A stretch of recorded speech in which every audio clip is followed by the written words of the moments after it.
এমন লজ্জায় কি আর কখনো পড়েছেন নরেন্দ্র মোদি, যে দেশ আমেরিকার প্রেসিডেন্টের কট্টর সমর্থক ট্রাম্পের বিজয়ে সমুদ্রের তীরে বালু দিয়ে এঁকেছিল ট্রাম্পের প্রতিকৃতি, জানিয়েছিল অভিনন্দন, সেই দেশের মানুষকেই ঘাড় ধাক্কা দিয়ে বের করে দিল মার্কিন প্রেসিডেন্ট ডোনাল্ড ট্রাম্প।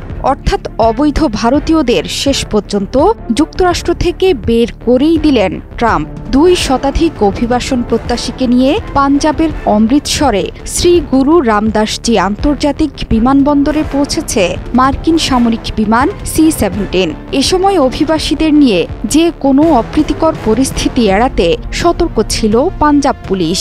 বাড়ানো হয় অমৃতসরের নিরাপত্তা বলয়। ডোনাল্ড ট্রাম্প নির্বাচিত হওয়ার পর থেকেই অবৈধ অভিবাসীদের নিজ নিজ দেশে ফেরত পাঠানোর উদ্যোগ নেন মার্কিন প্রেসিডেন্ট।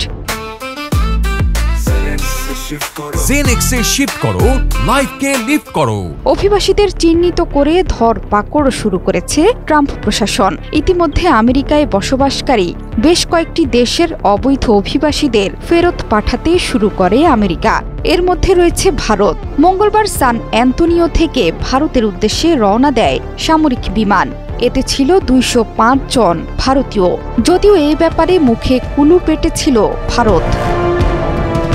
ট্রাম্পের শপথ গ্রহণ অনুষ্ঠানে আমেরিকায় গিয়ে অবৈধ অভিবাসন প্রসঙ্গে দিল্লির অবস্থান স্পষ্ট করেছিল পররাষ্ট্রমন্ত্রী এস জয়শঙ্কর।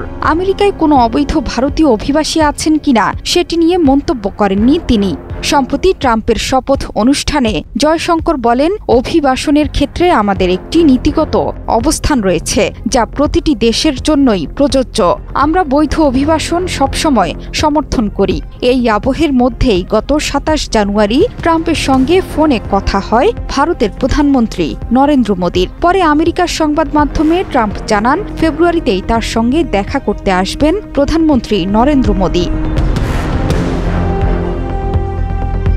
তবে শুধু ট্রাম্পের আমলেই যে ভারতীয়দের ঘাড় ধাক্কা দিয়েছে যুক্তরাষ্ট্র তা নয়। ভারতীয় গণমাধ্যম হিন্দুস্তান টাইমস জানিয়েছে, 2023 সালের অক্টোবর থেকে 2024 সালের সেপ্টেম্বর পর্যন্ত 1100 জনের বেশি অবৈধ ভারতীয়কে নিজ দেশে ফেরত পাঠানো হয়েছে।